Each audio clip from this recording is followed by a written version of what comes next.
Hola, ¿qué tal? ¿Cómo estás? Mi nombre es Kevin Morales y te quiero dar la bienvenida al episodio número 38 de Dev Locos. Recuerda, el podcast más loco de todo el mundo. En esta ocasión tengo un gran amigo que no he tenido la posibilidad de conocerlo personalmente, pero nos estaríamos viendo en aproximadamente 4 días, Pablo. Hola, Pablo, ¿cómo estás?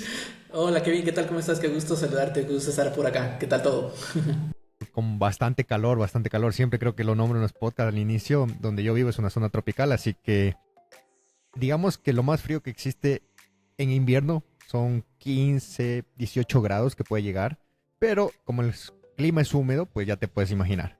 Claro, caso contrario a donde estoy yo, que es el occidente de Guatemala, nosotros somos una región bastante fría y por lo general Wow. enero y diciembre son temperaturas de 0 grados, a veces hasta de -1. Eh, es, eh, es bien sabroso estar con esa temperatura. ¿Pero nieva ya o no nieva?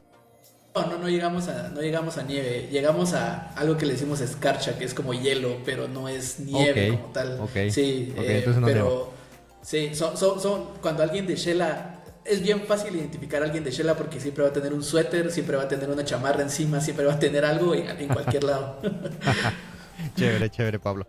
Bueno, vamos a comenzar con el podcast y lo primero que te quiero preguntar es, ¿quién es Pablo Bautista? Claro, creo que en todos lados empezamos con las preguntas filosóficas.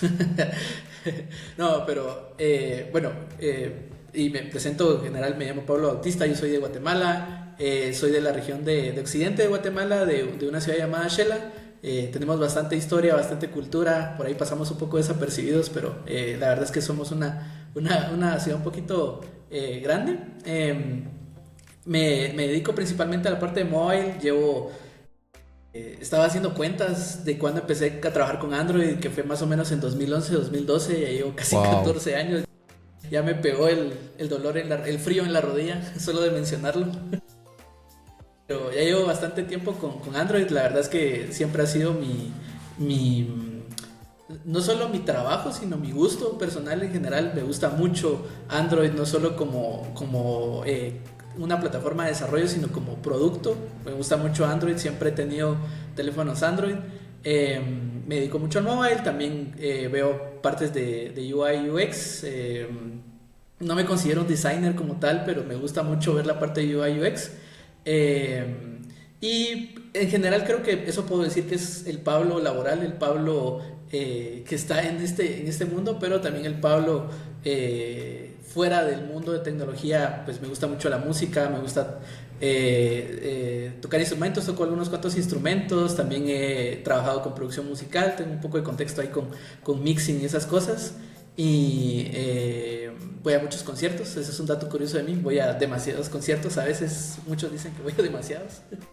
Pero sí, creo que en general te puedo resumir eso como ese es el Pablo, el completo. Wow. Estamos hablando casi de 14 años. Nombraste acerca de Android. Entonces, tú eres de la época de Eclipse, de Java, cuando empezó. Totalmente, totalmente. Yo recuerdo los crashes de Eclipse cuando intentaba hacer algo. Recuerdo muy bien esas ventanas. Recuerdo muy bien esa migración Eclipse a unas primeras versiones de Android Studio y toda esa migración. He pasado por varias migraciones y la verdad es que ha sido muy divertido ver opiniones de eso. Y te cuento mi experiencia, porque yo empecé Sí, aproximadamente en el 2015 con iOS, cuando conocí el lenguaje Swift. Justamente en el momento que nace Swift, recuerdo haber iba a tomar, mejor dicho, unos cursos de Objective-C, porque en ese momento pues era el lenguaje de programación por excelencia para hacer aplicaciones iOS, y sale Swift. Y dije, creo que vi 2, 3 episodios de un curso y me fui con Swift. Desde ahí me encantó. En algún momento de mi vida de eso que fui creciendo en la parte de iOS, que fui haciendo aplicaciones probando, porque al principio fue como un hobby, nunca pensé que esto iba a ser una parte laboral en mi vida. Conocí Android. Al momento de conocer Android, pues fue Java. Y en ese momento, hablamos de 2016-2017, conocer Java versus Swift era un dolor de cabeza. total. Y yo decía, te di la oportunidad, pero no te la ganaste. Y me regresé. Y no volví literal casi a tocar Android hasta que nació Kotlin. Cuando nació Kotlin y presentaron Kotlin, dije, wow, primos hermanos de Swift. Es más, Tengo Claro, un tatuaje sí. ahí de Kotlin y de Swift. Qué genial. Está muy genial tu tatuaje Kotlin. De Kotlin y de Swift, porque, bueno, ya podemos hablar esto en otro tema del podcast. Los tatuajes para mí representan como un tema de vida por X tiempo, una temporada. Entonces fue algo que marcó mi vida, literal. Y hasta el día de hoy, Es claramente trabajo día a día con iOS, es mi fuerte. Pero cuando estoy en Android, pues me siento como en casa, por Kotlin mismo. totalmente de acuerdo con lo que mencionas. De hecho, creo que todo lo que mencionas engloba mucho de mi experiencia porque yo empecé por hobby con Android. De hecho, investigando encontré, hay una plataforma ahí que es para trabajar con dispositivos móviles, la vamos a probar, es con Java, ok, veamos cómo funciona. Ok, me gustó y ahí empezó. Y de ahí no he parado realmente. Y justo como mencionabas, creo que han venido bastantes cambios que han permitido que muchas personas se integren más a todo este ecosistema y que no son solo de código, sino que vienen también de herramientas como de lo que vamos a hablar hoy y de todas estas cosas. Y también algo que coincido mucho y que genial que lo hayas mencionado, que fue la parte de los tatuajes, que a veces es un poco polémico mencionarlo porque yo también tengo tatuajes. Ve, ve, ve. Tengo un par, pero los míos son, como mencionaba, un poco más a la música, son mis bandas. De hecho, mi proyecto es tener mis 10 bandas favoritas y aquí en el brazo, y que es la música que me Wow. ha acompañado toda mi vida y que representa un montón de cosas, así como me representa también Kotlin, Android y muchas otras cosas. Sí, o sea, te podría decir que hasta el día de hoy tengo 13 tatuajes, no parece que tenga 13 tatuajes, pero cada uno de ellos es que algo pasó en mi vida. Inclusive tengo aquí el último que me pude hacer, si te das cuenta, es una niña como jugando Sí, tenis. claro. Bueno, es mi hija que empezó a jugar tenis, al día de hoy ya ella está en la gimnasia, pero es algo que marcó mi vida, porque en un deporte que en mi vida desde pequeño lo conocía claramente, pero nunca pensé que iba a estar metido en una cancha de tenis, pues mira cómo fue cambiando la vida, ¿no? Entonces son Oye, qué cosas que interesante. quiero plasmar. Y si tú ves, por ejemplo, todos los tatuajes que yo tengo, no tienen nada que ver, o sea, son cosas diferentes, pero son momentos que han ido pasando. Entonces, es algo que creo que no lo había compartido nunca, pero está bueno, está bueno. No, yo creo que eso está bueno para algún mini reportaje de Deblocos, de ver los Deblocos y sus tatuajes y ver de qué representan. Creo que es algo que creo que cada quien tiene un significado y le da mucha importancia a cada uno de sus tatuajes de forma totalmente diferente. Totalmente, Pablo, totalmente. Bueno, vamos a continuar con el podcast y lo siguiente que te quiero preguntar es, vamos a aterrizar más la experiencia como desarrollador y ya hablamos sobre un camino, un path que tuviste sobre Android. Pues me gustaría saber en toda esa transición y hasta el día de hoy, qué otros lenguajes has tenido la oportunidad de tocar y bueno, al día de hoy a qué te dedicas también. Claro.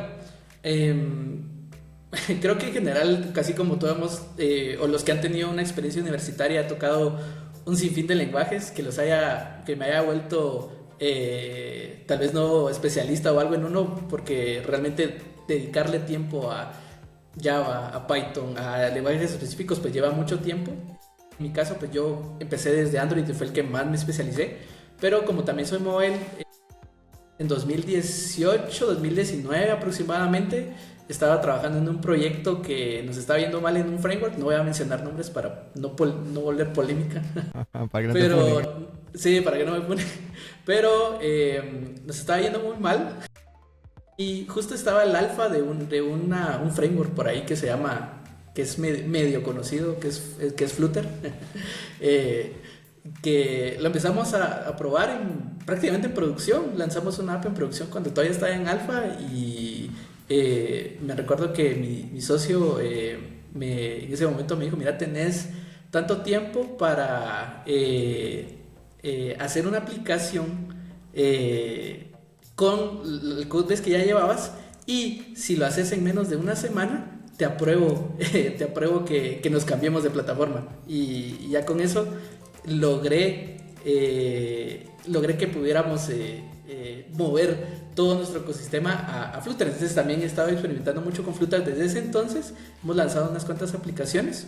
Y en iOS la verdad es que también he tenido un poco de experiencia, no tanto como hubiera querido. Sé que es una plataforma bastante dinámica y me llama mucho la atención. He tenido ahí unas cuantas interacciones, pero me llama mucho la atención de probarlo. Y actualmente pues soy mobile en PayPal. Me dedico a la parte de Android en PayPal. Y aparte, este 2025 es un año un poquito especial para mí en general, porque estamos cumpliendo 10 años con la empresa con la que empezamos con mi socio Estuardo Díaz, que también es organizador del GDG Shela. Y la verdad es que ha sido un proceso de ir aprendiendo, y la verdad es que es muy bonito. Y creo que sobre todas las cosas que yo menciono y que soy y que hago, es que soy entusiasta y me gusta mucho compartir el entusiasmo con las personas, porque al final ese es el motivante para aprender y que los demás puedan compartir. Y bueno, le diste en el clavo. Al final, escuchar a personas hablar sobre esa motivación que tienen o ese entusiasmo, pues eso puede retroalimentar y también entusiasmar a otras personas. Eso está súper bueno y creo que es algo también fuerte de las comunidades. Pablo, antes de olvidarme, felicidades por esos 10 años que creo que han de haber sido complicados, pero mira, hoy en día, ¿dónde estás? Genial, genial. Vamos a seguir al siguiente tópico y es prácticamente hablar sobre el software y la inteligencia artificial. Y te voy a hacer una pregunta que me gustaría que me respondas con tu perspectiva, y estoy seguro que ya te la han realizado, que es si es que el AI o la inteligencia artificial reemplazará a los desarrolladores. Claro, creo que es pregunta de todos los días. Ya está en ese diccionario de hackear Facebook, hackear WhatsApp. Sí, creo que al final la pregunta siempre va a existir en cualquier contexto de intercambio de conocimiento con tecnología, y en mi caso, pues yo considero que no. Al final es una herramienta más, es una tecnología más, así como hemos tenido varias burbujas, que al menos como yo lo veo, hemos tenido burbujas de realidad aumentada, de virtual reality, la burbuja de cripto, la burbuja un poco de la inteligencia artificial, que quiera que no, pues ahorita se utiliza tanto en tantos contextos, que creo que lo que va a llegar es un punto de normalización en el que se utiliza tanto que simplemente es una herramienta más que los humanos van a ir acoplando, no tanto que van a ir reemplazando, solo van a ir creando otras oportunidades. Y claro, probablemente hay roles, o llamémosle profesiones, que se puedan sentir amenazadas, pero creo que no puede llegar a un punto en el que nos reemplace totalmente en cuanto a criterio. La inteligencia artificial va a depender de un entrenamiento de criterio humano. Wow, genial, genial. Oye, antes de continuar, hay una pregunta que me estoy olvidando y me gustaría saberla. ¿En qué momento de la vida de Pablo entran las comunidades y hoy lideras lo que es el GDG Shela? Claro, qué curiosa pregunta, porque yo cuando era pequeño, bueno, siempre he estado en entorno de tecnología debido a familia, tanto por la parte de música, que como mencionaba he estado en mucho de producción musical y esto debido a mi familia, pero también en cuanto a software por lo mismo. Y tengo a un familiar que es ingeniero de sistemas, y que en el momento en el que tendría unos 8 9 años, por ahí más o menos, asistía mucho a los grupos de usuario de Linux, y desde entonces soy usuario de Linux, más o menos desde 2005, 2004 soy usuario de Linux, y he estado participando en comunidades desde ese entonces. Hubo un periodo en el que pausé un poco por temas de universidad, trabajo y todo, y en 2020 retomamos nuevamente temas de comunidad con mi socio Estuardo Díaz, que la verdad es que es alguien que me ha acompañado bastante y que hemos trabajado mucho. También decimos, bueno, la región necesita un poco más de actividad de tecnología, porque no hay nada. Somos una ciudad relativamente grande, pero no tenemos nada en el que podamos compartir, en el que podamos, hey, tengo esta duda, ¿será que vos ya la resolviste? ¿Será que vos ya sabes un poco de lo que estoy hablando? No había ese contexto, así que quisimos empezar con un tema de comunidad, y pues salió la oportunidad de empezar el GDG Shela, y ha sido, la verdad es que bonito conocer a muchas personas fuera, incluyéndote, porque siento que son personas que aportan mucho y que tienen un genuino interés por hacer que más personas sepan más cosas, que a veces eso se confunde con hey, pero ¿qué interés tenés en esto? ¿Qué intereses hay detrás? Y realmente hay muchas cosas que uno puede compartir y uno puede ceder, que al final el conocimiento, en mi perspectiva, no es propio, es de todos. Exacto, exacto. Oye, muy buena reflexión, la verdad. Y acotando a eso, creo que es una forma en que todas las personas que estamos hoy en día en comunidades tenemos ese estilo de ser altruistas y poder ayudar sin nada a cambio. Y creo que a todos nos ha pasado algo. Y recuerdo que cuando yo empecé, a mí me dieron la mano. Entonces creo que es una buena forma de regresar ese valor y poder ayudar. Entonces, más hoy en día en lo que es todo lo que es LATAM, ya que existen muchas, digamos, mitos, te creería, o vacíos en donde no saben cómo se podría tal vez trabajar desde un lugar remotamente, por decirte un ejemplo, ¿no? Claro. Entonces, hay muchos temas que se pueden compartir y que puedes ayudar a muchísimas otras personas. Y creo que eso es algo que tenemos todos en común que estamos en las comunidades.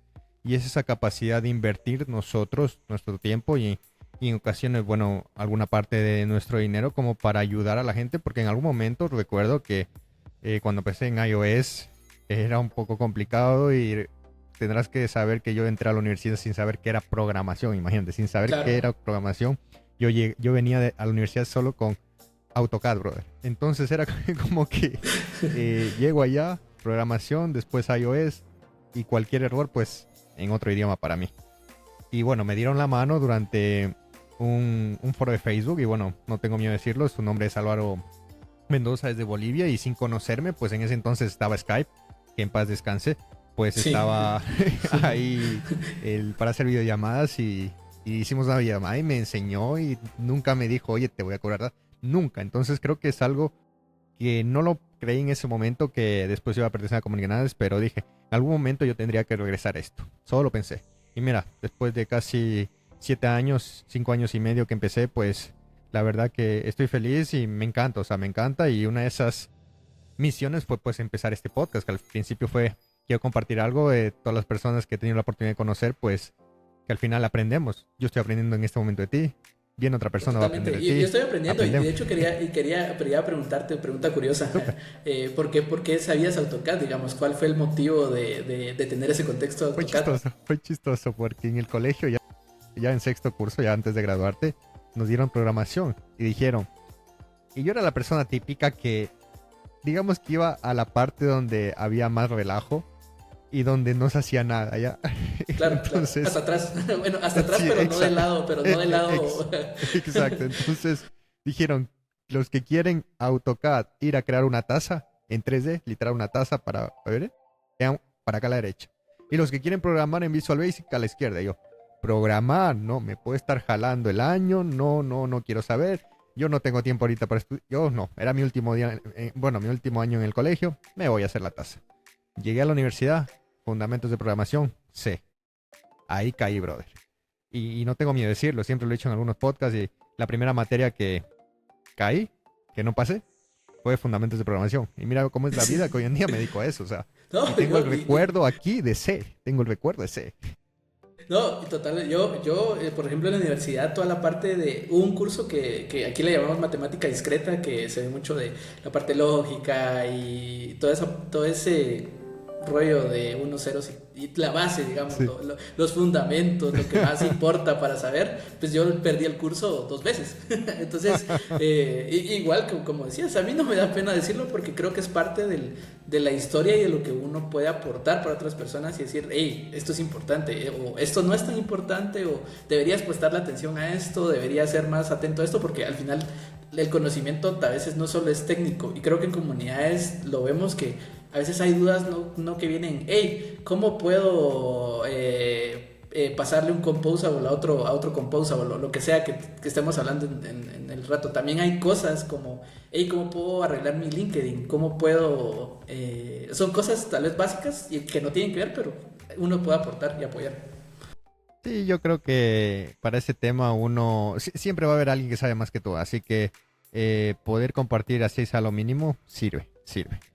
Total. Genial, genial, genial, Pablo. Oye, y regresando a las preguntas de AI, ya te pregunté que si crees que la AI reemplazará al desarrollador, pues ahorita demos la vuelta a la pregunta y me gustaría saber, tú como co-founder de una empresa, ¿qué crees que pasen con las empresas que no se actualicen con la inteligencia artificial hoy en día?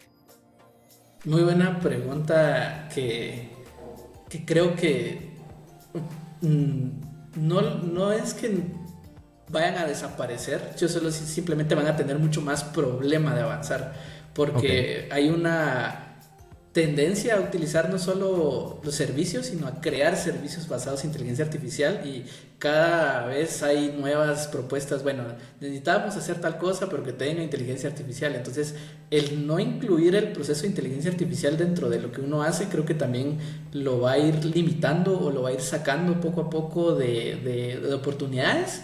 No creo que totalmente una empresa vaya a quebrar o vaya a desaparecer, simplemente va a tener un poco más de tropiezos o dificultades, oportunidades para crecer o nuevos proyectos, que al final, como mencionaba, son burbujas que siento que se van normalizando y se van haciendo parte de la vida. Y por lo mismo, digamos, ahorita vemos tan normal hacer una aplicación móvil, algo tan ordinario, por así decirlo, algo tan conversación de estamos tomando 2 cervezas y se me ocurrió una app.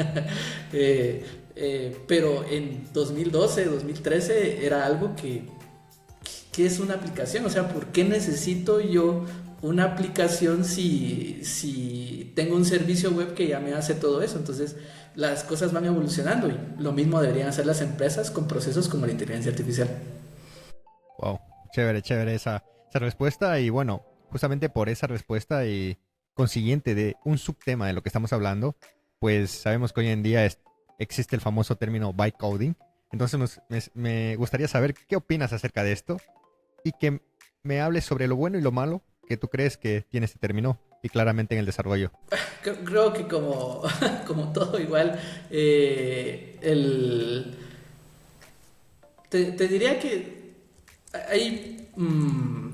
Estoy tratando de ordenar mis ideas.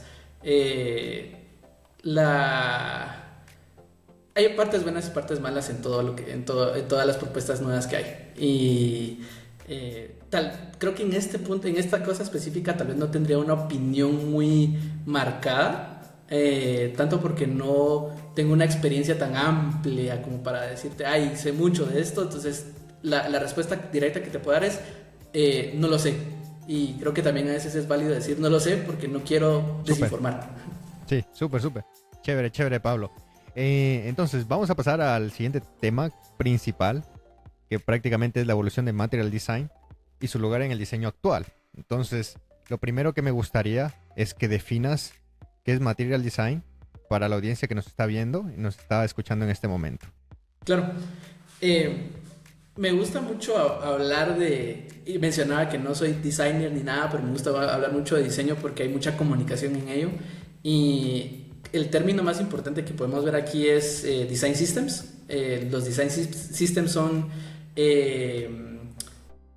llamémosle bloques, llamémosle segmentos o llamémosle estándares, que tal vez la palabra estándares es un poquito más clara. Son estándares para que nosotros podamos ir construyendo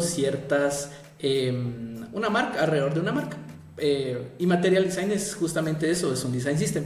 Pasa que en los momentos en el que nace toda esta tecnología mobile y en el que la tecnología web se está fomentando más, se necesita una forma más ordenada de comunicar productos. Creo que ahí es en donde va lo más esencial. ¿Cómo yo puedo tener un producto y cómo puedo yo comunicarlo no solo hacia el exterior con mis clientes o con las personas que lo consumen, sino también con mis desarrolladores, mis diseñadores, mis managers, mis product owners o cualquier persona que esté dentro de un equipo que también tiene que entender qué es un producto? Por eso nacen los Design Systems, porque esos estándares nos van a servir a delimitar, por decirlo así, las reglas de nuestro producto, o cómo se tiene que comportar, o cómo se tiene que ver. Por ejemplo, creo que la forma más fácil de verlo es que Uber y Lyft son 2 productos que, aunque hacen o cumplen el mismo objetivo, la experiencia es totalmente diferente y el enfoque es totalmente diferente. Entonces, esa comunicación, ellos pudieron haber empalmado un objetivo, pero la forma en que lo comunican es totalmente diferente, y ahí es en donde los Design Systems entran, porque toda la parte visual toda la parte comunicativa, toda la parte de estructura, la han ido estandarizando a través de estos design systems. Entonces, básicamente es eso. Y Material es una implementación de un design system tanto para mobile como para web, que uno puede utilizar más fácilmente.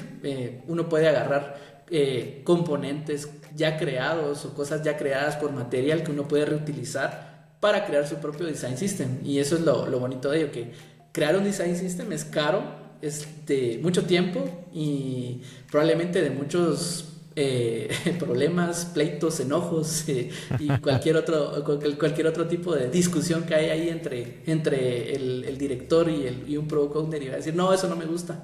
Toda esa parte nos ayuda pues a mantener una comunicación clara, pero es un proceso largo, un proceso caro, por lo que entonces vienen soluciones como Material a ayudarnos a que los definamos mucho más fácilmente. Ok.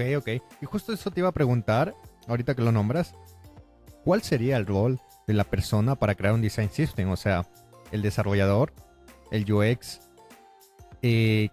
¿cómo se crea eso y cómo es el rol de la persona para poder crearlo?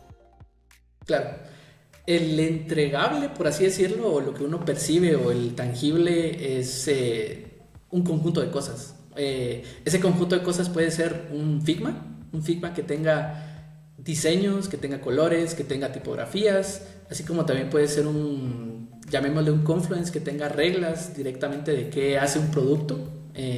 También puede ser la inspiración, que a veces se incluye mucho esto, la inspiración de donde nacen ciertas ideas.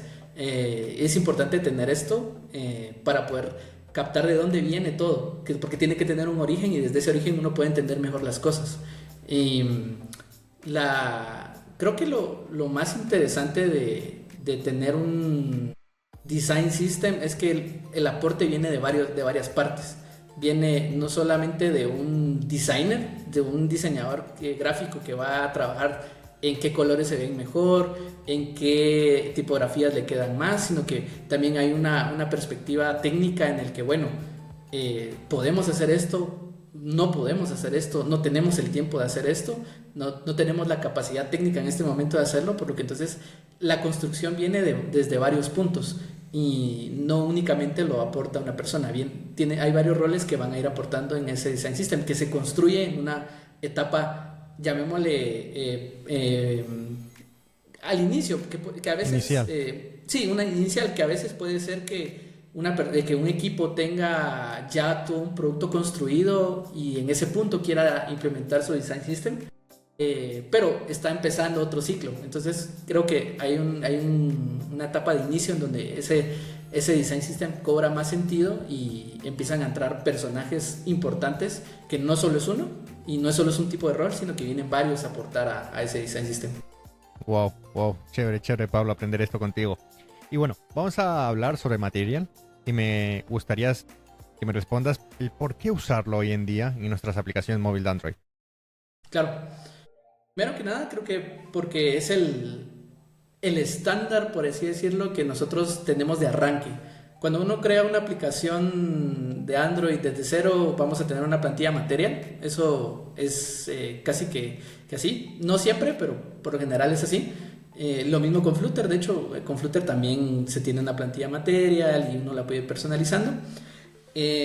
Ahora lo importante, creo yo, aquí es que aunque sí es Material un design system, nosotros tenemos que ir agarrándolo como eso, que es una herramienta más. Nosotros tenemos que ir creando nuestro propio design system a partir de eso. Lo que hace Material es darnos el acceso a estos estándares de los que hemos hablado para poder construir la aplicación. Por ejemplo, vamos a tener un conjunto de tamaños de estilos, de fuente que nosotros vamos a aplicar. Entonces nosotros solo pues ya decidimos qué tipo de tipografía, en dónde va qué tipo de tipografía en nuestra aplicación. Lo mismo con los colores, lo mismo con ciertas figuras. Entonces utilizamos el Design System de Material como una herramienta más para adaptarlo a las necesidades que tengamos. En sus inicios o muchas personas creo que sobreusaron Material en algún punto en el que se piensa que el full Material es lo que crea Google. Un Gmail es full Material, un Maps es full Material, Y cuando alguien hace una, una aplicación full material es porque, se quiere parecer a Google. Pero realmente la herramienta lo permite. Al final, pues tal vez la única diferencia es una fuente, la fuente de Google está totalmente registrada. Pero lo interesante es eso, que uno puede crear una aplicación Google o con un look and feel totalmente Google, pero la idea es que agarremos las herramientas para crear nuestro propio look and feel y cómo transmitimos y comunicamos lo que queremos de nuestro producto a las personas utilizando esa herramienta. Ok, chévere. Oye, se me ocurre alguna pregunta, a ver, ¿qué opinas sobre esto? Pongamos en contexto. Tengo la idea de un proyecto y quiero realizar una aplicación en Android. Entonces, tengo un equipo de desarrollo y también de diseño. Ahora, ¿crees que en la etapa inicial el equipo de diseño UX UI debería crear tal vez un Figma con un diseño propio de ellos e implementarlo después, o empezar validándolo literalmente con el diseño de Android, con Material, con una base, con un template de Android Material, para poder después conseguir un valor y quién sabe después actualizarlo a otro diseño? Claro. Y creo que va un poquito relacionado a lo que mencionaba de que algunas empresas ya tienen ciertos productos y arrancan después a hacer sus design systems. Y creo que aquí lo valioso es el cómo y el cuándo va a aportar tu producto. Porque si tu producto requiere de salir rápido, probablemente implementar el material puro, sin nada, tal vez apoye bastante, ayude bastante. Pero si se tiene el tiempo y se puede empezar a estandarizar con algo propio, con una identidad más propia, creo que también vale la pena hacerlo. Entonces creo que va a depender, pura pregunta de ingeniería, depende. Okay. Pero creo que lo importante es eso, el valor del producto, como mencionabas, hacia cómo y el cuándo, que al final tenemos tiempos limitados, la tecnología es tan rápida y tenemos tiempos tan rápidos de que un producto pueda vivir y morir. Probablemente en una semana podamos ver que un producto nazca y muera porque no le fue muy bien. Entonces creo que va a depender de ello, de cómo querramos salir y de cuándo querramos salir. De eso podemos decidir. Mejor tomemos todo el tiempo del mundo para hacer nuestro propio design system, construyamos nuestro Figma, tengamos las conversaciones con todos los involucrados del equipo, armemos bien las plantillas y la comunicación, y después ya salimos con esto. O pues si el equipo de desarrollo pues tiene tiempo limitado, creo que se facilita mucho el poder implementar Material, porque después solo trasladamos lo que ya tenemos en Material en código a algo que después ya se puede solo reemplazar. Esa es la magia de Material, que podemos intercambiar partes. Ok, chévere, Pablo. Oye, ahora me gustaría saber tu perspectiva sobre lo que te voy a comentar ahorita. Como lo nombraste, Android tiene por defecto algunos templates de Material para poder crear nuestras aplicaciones. Ahora, también lo hace Flutter. ¿Qué pasa? Que al momento de hacer una aplicación con Material, podemos sacar una aplicación para Android y otra para iOS. En lo personal y en mi perspectiva, he sido usuario de iOS durante algunos años, pero conozco también cómo es la UX de Android. Entonces siempre es como que ver una aplicación en un iOS con Material me viene a la cabeza, no, acá hubo híbrido, o la persona sí, que hizo la aplicación es muy Android, muy Google, etc. Sí. Y además no tiene la UX para un iOS. Un ejemplo súper fácil que lo digo siempre. En Android, en todos los dispositivos Android, pues existe el famoso back para ir atrás. Así sea que esté escondido, pues lo puedes sacar. ¿Sí? ¿Qué pasa? Que en iOS, digamos con la UX de ellos, son puros swipes. Sí, los gestos. Entonces, desde ahí ya no creería que es ideal implementar una aplicación de Material en un sistema operativo que no tendría nada que ver para la UX del usuario como tal. Creo que perdería calidad e inclusive un poco de atracción para el usuario al momento de que se crea un producto. Ahora, ¿qué opinas acerca de esto? Yo opino que esta discusión requiere de un café y de unas cervezas. No, la verdad es que estoy parcialmente de acuerdo, porque al final, el caso de Apple, digamos, ellos han tenido su su look and feel y lo han evolucionado y tienen una idea clara de lo que quieren mostrarle a una persona y la experiencia que quieren que tenga. Y tal vez esto me va a llevar a otra cuestión, pero creo que Apple de cierta forma ha ido construyendo todo su ecosistema en base a cierta facilidad, a cierta interactividad. Y en el caso, por ejemplo, de Material, no nació como tal para eso, digamos. Material Design nació como una forma de estructurar más fácilmente las aplicaciones o cómo teníamos un poco de desorden en cuanto a comunicación entre diseño y desarrollo. Por lo que entonces creo que Material se ha ido metiendo un poco más como por pocos, mientras que Apple ha tenido eso desde siempre, por así decirlo. Y a la polémica que iba a llevar era que, por ejemplo, Material 3, que de hecho hace unos días, como todos los años, unos días antes del Google I.O. se les filtra algo, o se les filtra, o lo filtraron, como sea, pero ya está filtrada la nueva versión de Material Design, que es Material 3 Expressive, y la mayor parte de comentarios que he visto le están copiando a iOS, están haciendo cosas muy similares a iOS, quieren parecerse demasiado a iOS, y creo que ahí refleja un poco lo que digo con esto, porque tal vez la forma de comunicar de Apple ha sido buena y Google quiere tener no exactamente lo que hace Apple de figuras, de colores, de transparencias o lo que sea, sino de comunicar de mejor manera el ecosistema de Android, y que al final Android y Material están muy unidos. Ok, chévere, Pablo, hablar sobre este tema. Cabe recalcar que yo no soy un fanboy. Lo fui, creo, y tengo que admitirlo, los primeros años de mi vida en la programación con iOS, y era por lo que hablamos anteriormente, porque existía un lenguaje llamado Java y no podía darme la vuelta y programar en él, ¿no? Entonces, yendo con... No, yo tampoco soy fanboy, la verdad es que sí, muchos años de Android y todo, pero creo que también el que uno se vuelva extremadamente... Casarse, totalmente, Pablo.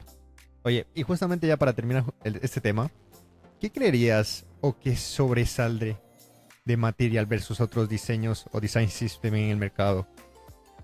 Ok, cuando nació la tercera versión, a mí me llamó mucho la atención la idea que tenían ellos de que fuera U, que al final fue Material U, y la idea era que uno se no el sistema, o no uno se adaptara al sistema de diseño, sino que el sistema de diseño fuera algo que me representara. Y creo que eso es lo llamativo en este momento que tiene Material, y es la adaptabilidad para lo que yo quiero. Por ejemplo, los colores que yo puedo tener, la compatibilidad de colores con, bueno, que a veces son cosas tontas, pero mi fondo de pantalla con mis iconos, porque quiero que se vea más genial. Quiero que tenga mucha coherencia visual lo que estoy viendo en mi teléfono, porque me quiero sentir bien. Pues creo que eso llama mucho la atención, y creo que Material U, que fue un poco antes de que Apple ya metiera un poco más de personalización dentro de todo su ecosistema, que también ha ido evolucionando, llama mucho la atención. Uno, dos, también la facilidad para que algunas personas que no tienen ningún contexto de diseño o que no tienen ninguna noción de cómo disponer de los componentes sea algo fácil, porque como mencionaba, una aplicación y construirla sin un design system es un poco complicado, y si puedo tener algo que me lo implementa rápido, aunque tenga un look and feel Google, creo que de momento es algo bueno, que puedo lanzar, que puedo ir ahí probando y testeando el producto, ver qué tal funciona, ver qué tal se acepta, a nunca lanzarlo y haber preparado un design system por mucho tiempo. Eso creo que también nos facilita en la práctica el tener un design system. Y lo otro que veo también es de que es una comunidad. Al final hay una comunidad muy diversa, que no solo son designers, sino también son programadores hey, deberías probar este componente, deberías ajustarle de esta forma, por qué no probas hacer este ajuste en esto? Entonces hay como muchas personas que también tienen esa pasión por el UX, que pueden ser designers, que pueden ser programadores, que pueden ser managers, y que nos pueden compartir una perspectiva. Y eso es algo bueno, a mi parecer, que uno pueda compartir con alguien algo que está creando y decir, hey, ¿qué pensás? Oye, honestamente compartirte, hey, yo pienso que podría funcionar de esta forma, yo pienso que podría verse un poquito mejor si usas estos elementos. Entonces hay muchas cosas por las que un design system y específicamente material pueden apoyar bastante en la creación de productos, que creo que esa es la idea de tener todo esto, un producto, llamémosle exitoso, un producto que funcione de una forma adecuada.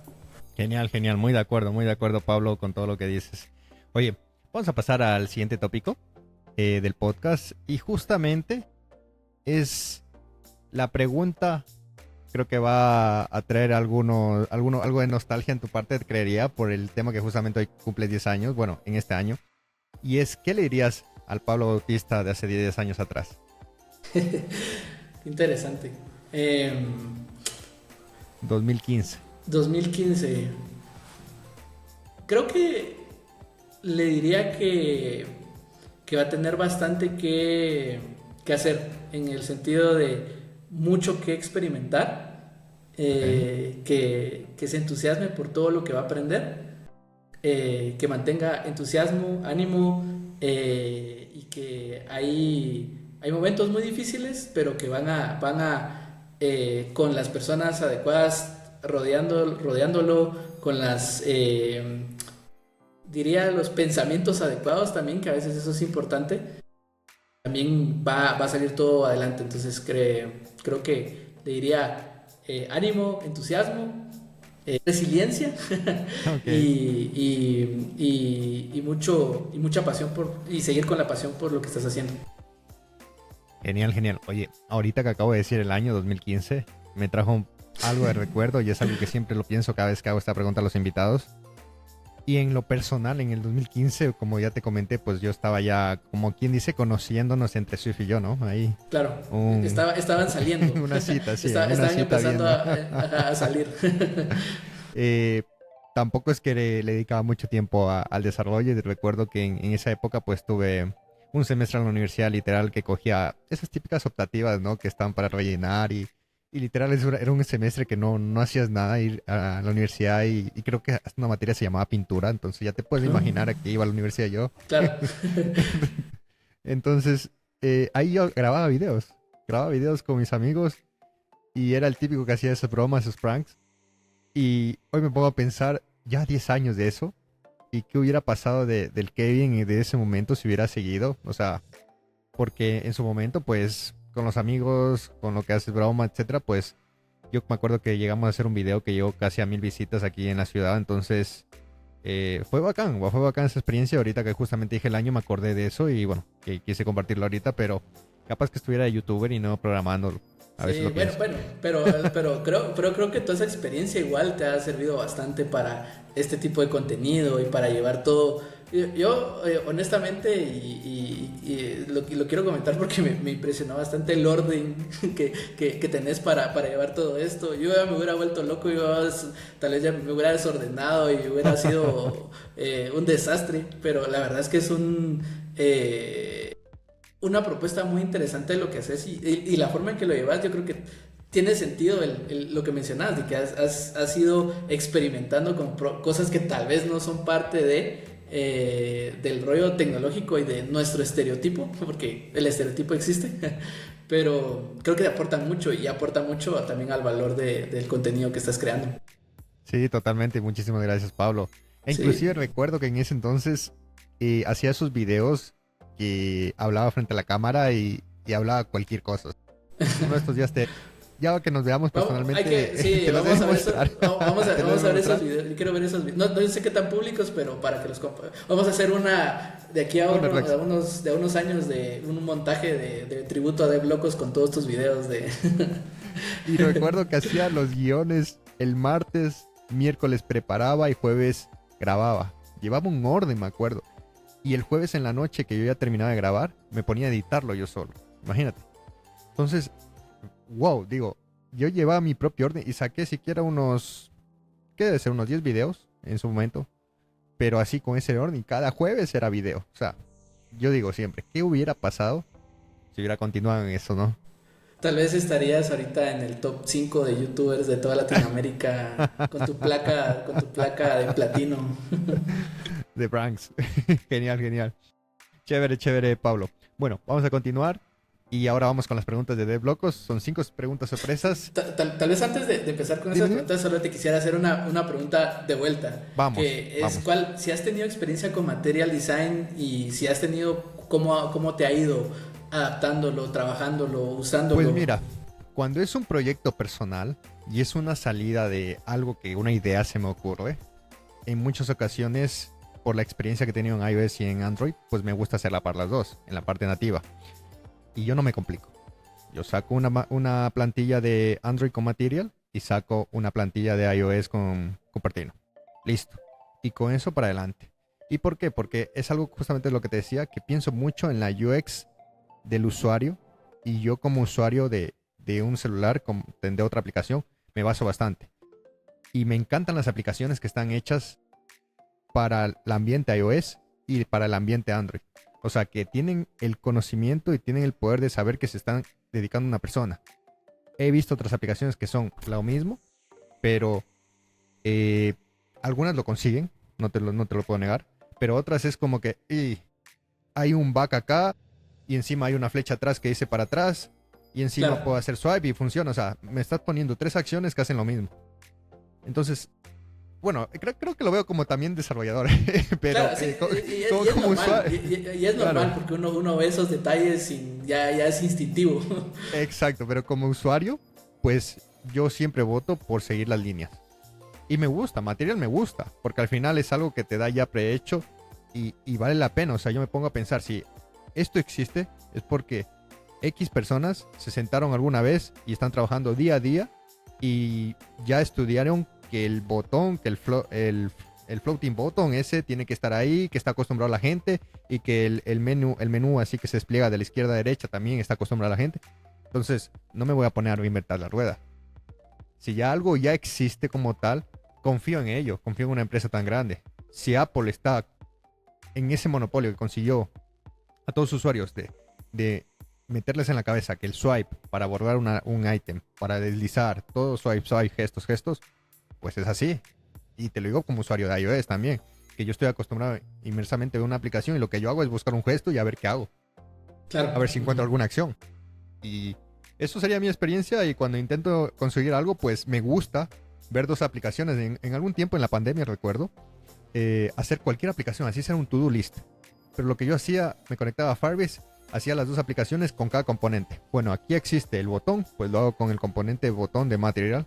Y aquí el componente de iOS, justamente el de que me dice las guidelines, pues literal le pongo ese. Y me gustaba ponerlos enfrente y decir, hacen lo mismo y son diferentes. Qué bonito se ve. Son dos mundos totalmente diferentes Exacto, visualmente. Hacen lo mismo, exacto. pero son dos cosas totalmente, tal vez no opuestas, pero que hacen, como que interactúan de una forma diferente. Y tal Totalmente. vez me gustaría preguntarte rápidamente, Sigue, sigue, sigue nomás.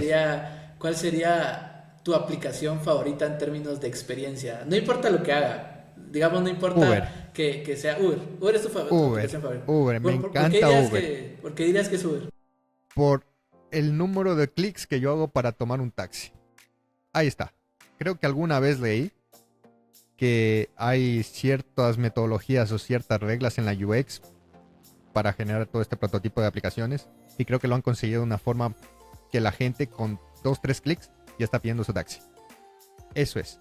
Hace lo que tiene que hacer en pocos clics, no está dando mucha vuelta y la interfaz es muy bonita. Me encanta. Cómo se adapta. Hace creo que allá algunos años que implementaron in-app lo que es Uber Eats y de igual forma, o sea, tiene su look and feel y es algo que me gusta. Cada vez que lo uso, pues, oye, yo me siento muy bien al abrir Uber y decir, wow, desde el launch screen, brother. O sea, literalmente Claro, me encanta. sí, Entonces, es una total. aplicación que no dudo en usarla. Y creo que justamente cuando lo preguntaste, pues la tenía ahí en la boca, porque de verdad, Uber es algo que inclusive alguna vez me gustaría ver cómo es el trabajo de ellos internamente en la parte de UX, porque al final código sé que puede implementar arquitecturas, bueno, eso es un poco más técnico, pero en la parte de pensar, de ver cómo se sientan diseñadores UX o gente grande a pensar cómo podemos hacer una aplicación que sea menos tediosa para el cliente y que tenga que hacer lo que hace tal vez Lyft, lo que hace tal vez InDrive, entre otros, pues eso creo que es la mayor competencia, ¿no? Sí, totalmente de acuerdo.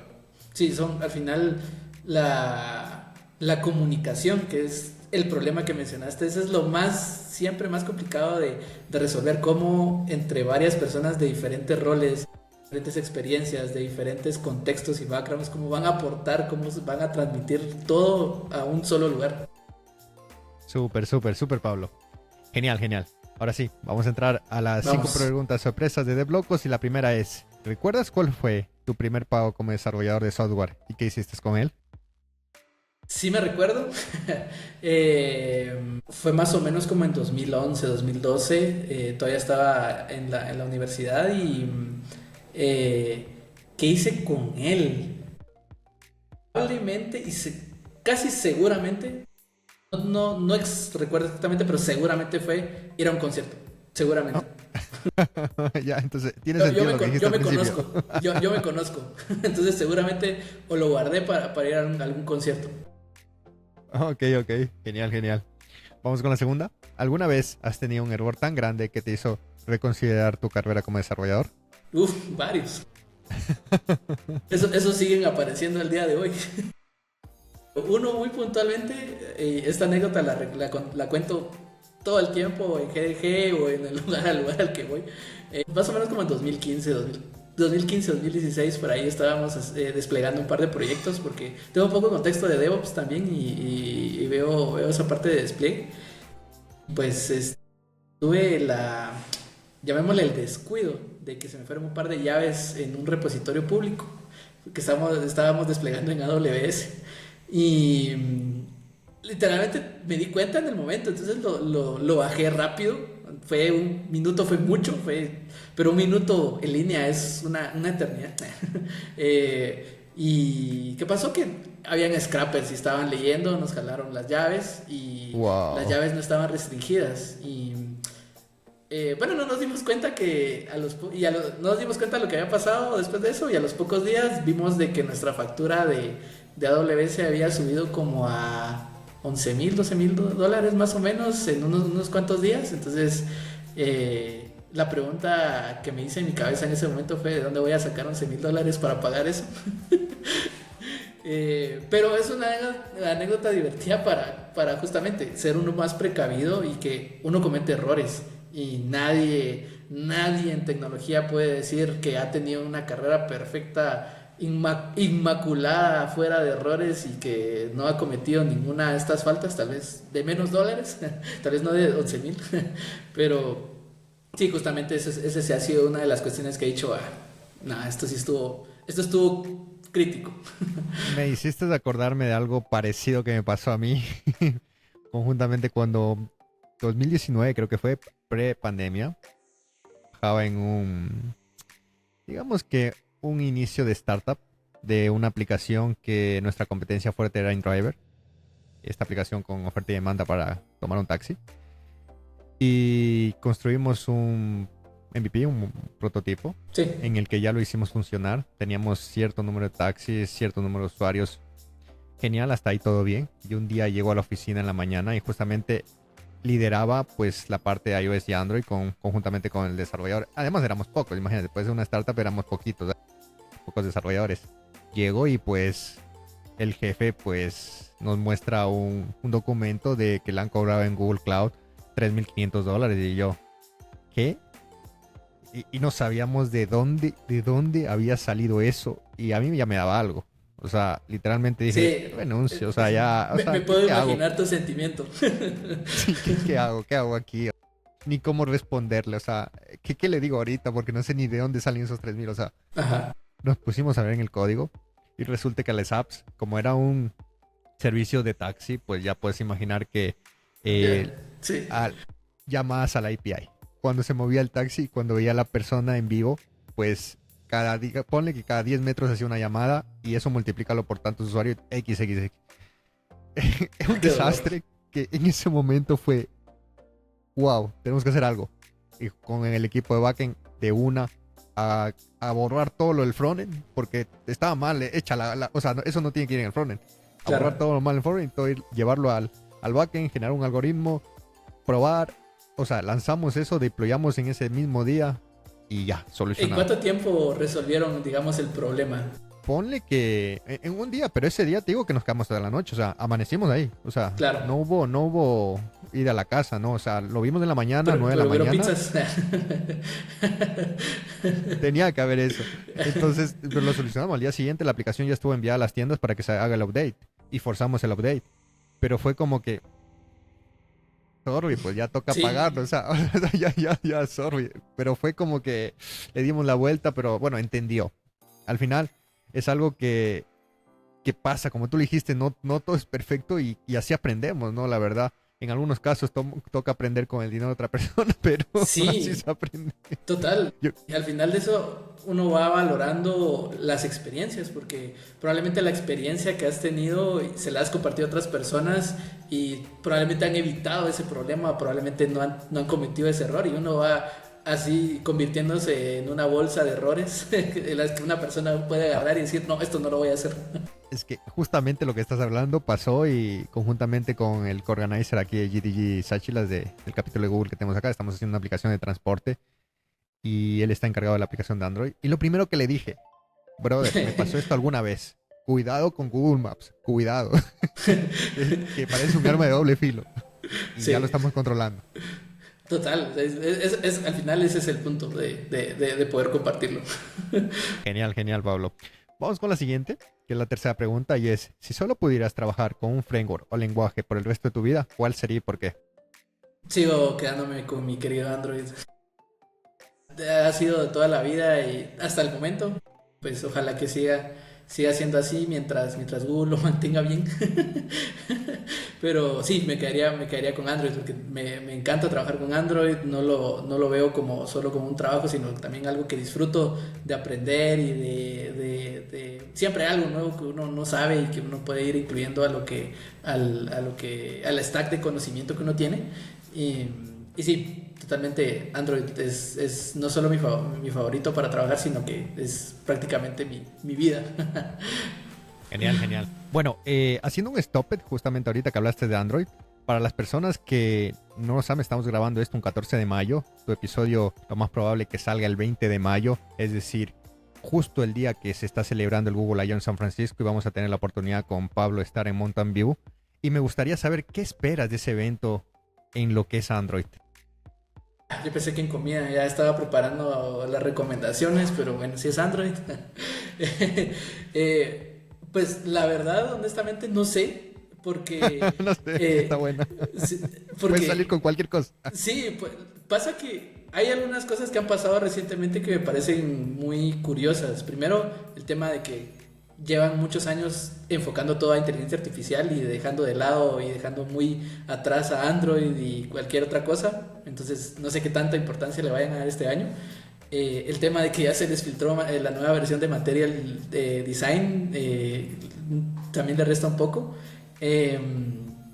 Y también el hecho de que no es que se vuelva código cerrado, va a seguir siendo open source, pero van a tener una cierta restricción en código Android desde ahora, que todo el desarrollo lo van a mantener privado y cuando lancen una versión de Android ya van a lanzar todo el código de golpe.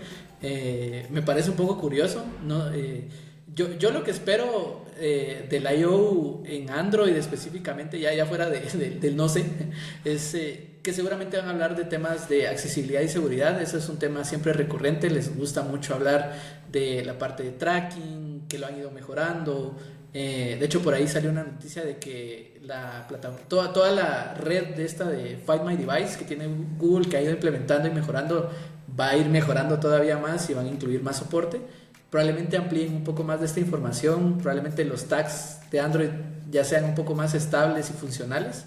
Y creo que ese ha sido un downside en comparación con Apple, que Apple tiene eso súper pulido. La parte de seguridad que siempre la mejoran, todo esto de detección de estafas y de llamadas, que a veces no nos llega a todos los países, pero que igual lo presentan bien. Seguro van a hablar de la nueva versión de Android 16, que hay un par de cosas interesantes como el incluir la nueva versión de Material, también este cambio que conlleve el tener el nuevo Material, porque seguramente va a ser una experiencia, van a plantearlo como una experiencia nueva de usar Android. Entonces vamos a ver qué tal nos lo plantean a los desarrolladores, que creo que somos los más difíciles de convencer y los más juzgones. Somos los que primero decimos, no, eso no me gusta. Entonces sí, eso creo que espero. Y te tiro la pregunta de vuelta, ¿qué esperarías no solo de Android, sino del Google I.O., que creo que van a presentar muchas cosas, pero qué es lo que más te emociona? Te soy sincero, Firebase. ¿Okay? Porque en el Next fue como que dieron un abrebocas de lo que están trabajando en Firebase. Entonces, digamos que mi mayor hito y lo que espero fuerte es de Firebase. De ahí claramente con Gemini, inteligencia artificial, Android. Por ahí tal vez que saquen algo de Flutter. Algo de Chrome tal vez. Pero mi fuerte creo que va a ser Firebase. Con todo lo que es Firebase Studio. Porque ya tuve la oportunidad de probar Firebase Studio. Y lo veo todavía experimental. Entonces como que lo lanzaron como que... Lánzalo. Es como que el PM les dijo, no, tenemos que lanzarlo ahorita. Se fue. Ya después lo arreglamos. Hicieron el push y bueno, sí. que sea después lo que arreglamos. Entonces, es como que algo experimental que tiene todavía más cosas que mostrar. Y Claro. por ahí también he visto algunos leaks que puro Firebase. Entonces, creería que eso en sí. Y voy a estar atento claramente por Android porque me interesa bastante por justamente una aplicación que tenemos acá en Ecuador y quiero implementar esas nuevas cosas ya. No ahora tal vez, pero sí a futuro con Jetpack. Pero Firebase es algo que vengo usando durante años y me trae también bastante. Genial. Bueno, vamos a la siguiente pregunta y es, si pudieras borrar un lenguaje de programación del mundo, ¿cuál sería y por qué? Si pudiera borrar un lenguaje. Sí. Es que Por no favor, no me digas quiero. ni PHP ni Java, porque van ahí los dos, ahí. En todos los invitados. Sí, es que, a ver, yo no odio Java, obviamente he trabajado con Java mucho tiempo, así que no podría borrarlo, aunque a veces veo proyectos en Java 8 y digo, PHP no me gusta, la verdad es que no soy muy fan de PHP. Tal vez un lenguaje que te diría que borraría ahora es Ruby. Ok. ¿Por qué? Porque ya seguramente me van a odiar, pero especialmente a las personas con proyectos legacy, pero nosotros tenemos un par de proyectos legacy que tienen años que han estado en Ruby y por eso mismo he visto lo difícil que es mantenerlos. Y realmente no solo es por los frameworks, en este caso Rails, por ejemplo, también el lenguaje, si bien sí ha ido evolucionando, pienso que también se ha estancado un poco en cuanto a facilidad para el desarrollador. Para no dar la respuesta obvia de PHP, porque esa sería mi respuesta sin pensarlo así directa, te diría Ruby. Ok. Chévere, Pablo. Bueno, y vamos con la última pregunta, que ¿qué es lo más raro o inesperado que has encontrado en el código de otra persona? Interesante, creo que he encontrado desde comentarios totalmente explícitos de no tocar, esto rompe la aplicación, hasta Y si encontrar. funciona, déjalo. Y si funciona, entonces pues no hago caso y no lo toco. De hecho sí me pasó hace unos días que encontré en una prueba no borrar esta línea porque rompe las pruebas. Eh, Tal vez algo que he encontrado, han habido fragmentos de código en el que veo una cantidad de ifs exagerada para algo que se puede hacer Ok. mucho más sencillo, y que vienen de personas que tal vez tienen mucho más tiempo más de experiencia que yo o que tal vez tienen un mejor contexto de Android que yo. Que entonces no entiendo por qué está ese código ahí, por qué llegó ese código ahí. Y sí, es una pregunta que me hago todas las noches. ¿Por qué está ese código, ese tipo de código ahí que viene pues de alguien que tal vez tenga mucha más experiencia, mejor experiencia que yo? Entonces, creo que eso sería lo más raro que he encontrado. Está bueno. Algún invitado, te cuento ahí, algún invitado alguna vez me dijo que había encontrado literal un chat, pero entre los PRs que mandaban. O sea, ¿a qué nivel, no? se comunicaba a la gente mediante PRs. Y era como ¿Qué?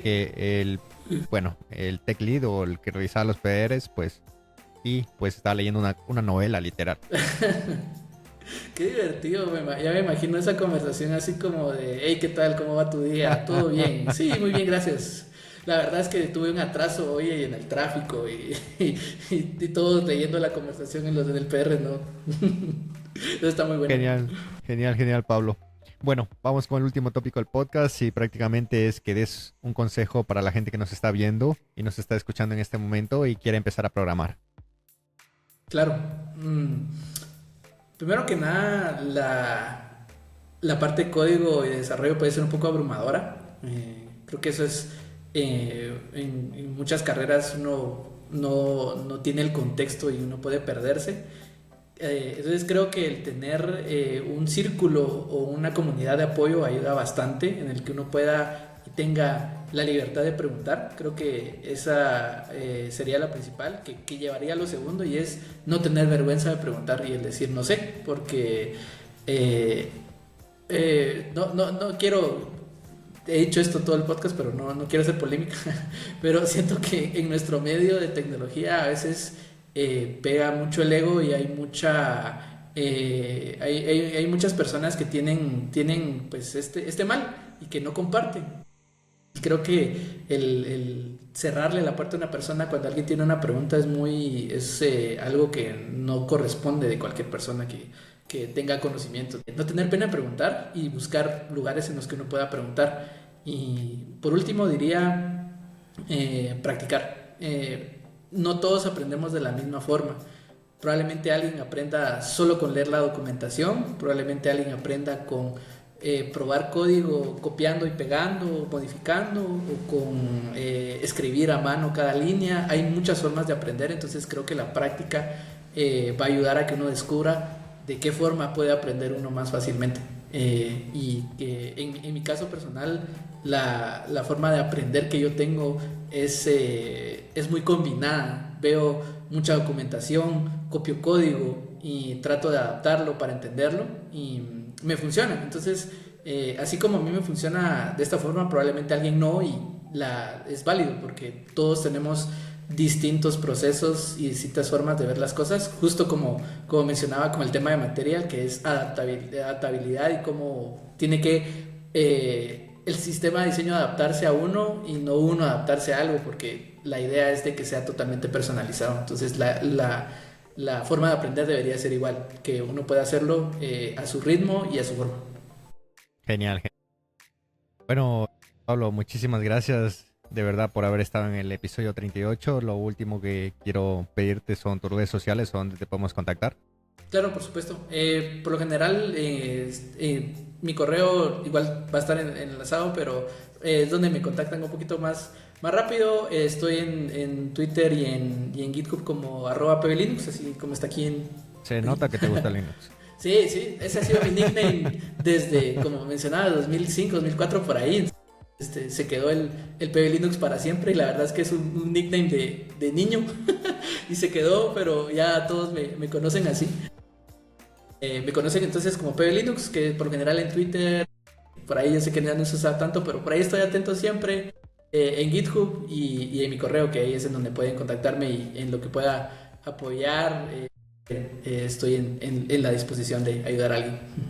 Excelente, Pablo. Bueno, reitero el agradecimiento por haber estado en el episodio 38 de esta temporada, de la segunda temporada. Y para los oyentes, pues nos vemos en el segundo capítulo. Nos vemos. Bye. Adiós. Gracias, Kevin. Gracias por la invitación. Un saludo a todos.